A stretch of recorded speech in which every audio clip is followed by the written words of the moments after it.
Nomination কেন্দ্রিক কিছু নেতা বের হবে, তাদেরকে বলতে চাই, নমিনেশন আপনি নেন, আমাদের কোনো আপত্তি নাই যদি আপনাকে দেয়, কিন্তু রাজপথের নেতাকর্মীরা, তৃণমূলের নেতাকর্মীরা কি চায়?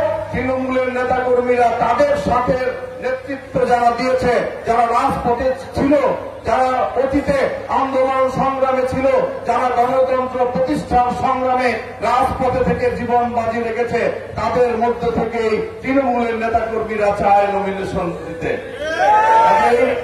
তৃণমূলের নেতাকর্মীরা যা চায় অবশ্যই দল সেটাই চায়। দল বা তৃণমূলের নেতাকর্মীদের বাইরে গিয়ে কোন সিদ্ধান্ত গ্রহণ করবে না।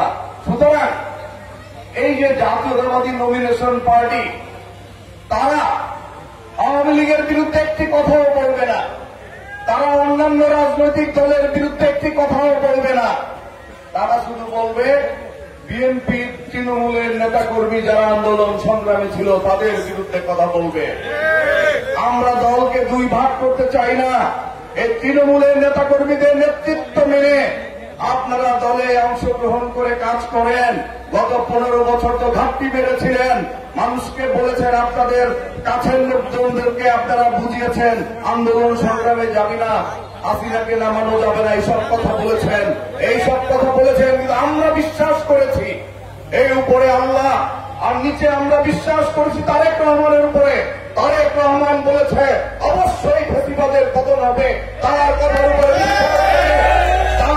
উপরে বিশ্বাস রেখে আমরা আপনাদেরকে সঙ্গে নিয়ে রাজপথে জীবন দাবি রেখে আজকে হাসিনার মতো একটি শক্তিশালী অপশক্তিকে আমরা বাংলাদেশ থেকে বিতাড়িত করেছি।